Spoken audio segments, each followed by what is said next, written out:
Fala, investidor. Pessoal, dá uma olhada junto comigo aqui no fluxo de proventos da Klabin nos últimos 5 anos.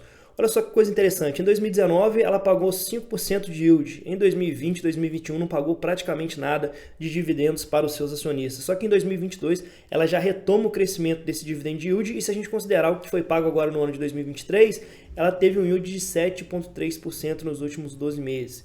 Quando a gente fala, pessoal, da cotação atual da KLBN4, que está girando em torno de R$ 3,96 no dia de hoje, a gente está falando aqui de um dividend yield de 7,5%. Um dividend yield muito interessante para uma empresa que está passando por um ciclo aí de crescimento, vários investimentos em novos projetos e uma empresa muito resiliente, porque tem a receita tanto diversificada em dólar, quanto também diversificada por produtos que oferece. Então a Klabin ela atua tanto no ramo da celulose, quanto nos papéis e também no segmento de embalagens. Pessoal, mas tudo isso que a gente viu até agora foram dividendos pagos no passado, né? O que nos interessa é o que ela vai pagar daqui para frente. E nesse vídeo eu vou entregar para vocês 3 pontos muito importantes para você entender que a Klabin ela tem sim condições de pagar um yield superior a 8% nos próximos 12 meses. Então, baseado em dados entregues aqui nesse resultado do primeiro trimestre de 2023, eu vou destacar 3 pontos importantes para você entender o modelo de negócio da Klabin e qual que é a perspectiva de dividendos dessa empresa aqui para o médio e para o longo prazo. Só se esse vídeo fizer sentido para você, dá uma moral para o nosso canal se inscrevendo, deixando seu like e comentando se você, assim como eu, também é sócio dessa empresa. O primeiro ponto importante para a gente entender por que a Klabin ela vai acabar entregando dividendos crescentes nos próximos anos é a gente compreender aqui a estratégia de negócios da empresa. Então a gente sabe que o resultado da Klabin ele depende muito das flutuações de preço da celulose.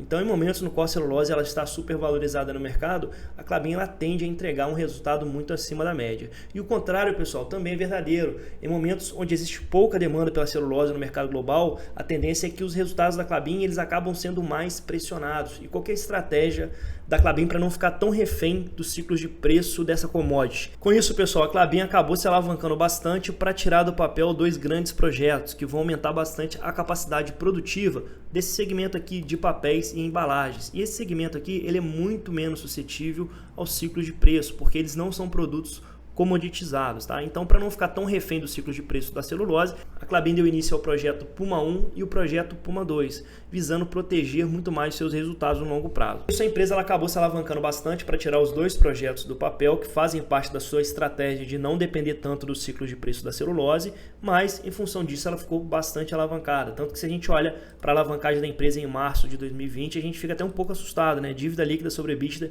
de quase 5. Mas lá em março de 2021, o projeto Puma 1 ele começa a entrar em operação. E o que a gente percebe aqui? A gente percebe que a partir desse momento a geração de caixa da empresa ela vem crescendo bastante. Tanto que se a gente olhar só para a dívida, a gente percebe que a dívida ela nem caiu muito. Mas como a geração de caixa cresceu bastante, isso acabou controlando demais o endividamento da companhia. Então a gente está falando aqui de dívida líquida sobre EBITDA de 2,7. Então a dívida bem mais tranquila. Só muito importante a gente entender que o projeto Puma 2 ele ainda não foi finalizado, mas ele está em vias de ser. Então a empresa ela desembolsou aqui quase 12 bilhões para investir nesse projeto e só no primeiro trimestre de 2023 o investimento ficou na casa de 521 milhões. Entretanto, olha só que notícia interessante. O avanço das obras já atingiu 92% e o projeto já entra em operação em junho de 2023. Então, isso que a gente viu acontecendo com a entrada em operação do projeto Puma 1 é o que a gente deve ver a partir de junho de 2023, que é quando o projeto Puma 2 vai entrar em operação. E o que a gente deve perceber também vai ser um controle muito maior dessa dívida, já que o projeto Puma 2 vai gerar um caixa significativo. O Puma 2 ele vai acabar entregando produtos com maior valor agregado e com menos custo operacional. Então a gente está falando aqui do papel Kraftliner branco e do papel Eucaliner. Lembrando que esse projeto ele vai acabar aumentando a capacidade de produção da Klabin em 20%. E a eficiência da Klabin ela fica muito mais evidente em resultados como esse do primeiro trimestre de 2023, onde apesar de ter havido aqui retração no volume de vendas, mesmo assim ela conseguiu crescer significativamente aqui o EBITDA e também o lucro líquido. Lembrando que o fato da Klabin ter boa parte das suas receitas em dólar é mais interessante a gente olhar aqui para o EBITDA ajustado. Aqui no volume de vendas nós tivemos a celulose ela compensando uma queda significativa aqui no segmento de papéis e embalagens.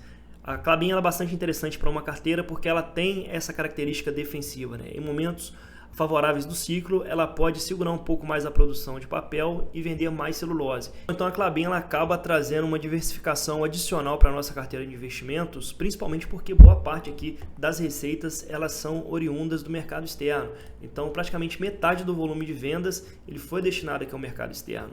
Então a empresa ela consegue dolarizar parcialmente ali a sua carteira. Justamente esse gráfico que acaba evidenciando a característica defensiva da Klabin, né? Uma empresa que ela consegue crescer o ROIC há mais de 10 anos. Inclusive agora no primeiro trimestre de 2023, esse ROIC já atingiu a casa dos 20%. Então, um retorno sobre o capital investido bastante significativo. Pessoal, analisando o retorno entregue pela Klabin aos seus acionistas nos últimos 14 anos, a gente percebe como que a empresa ela conseguiu sim gerar valor para os seus investidores. Então, a gente está falando aqui de um retorno de 504% da Klabin contra 217% do CDI no mesmo período. Então, a Klabin ela simplesmente multiplicou o patrimônio do investidor por 5 vezes nos últimos 14 anos. E provavelmente ela vai continuar oferecendo sim esse crescimento patrimonial para os seus investidores, porque a gente sabe que os projetos, como a gente viu, são bastante promissores.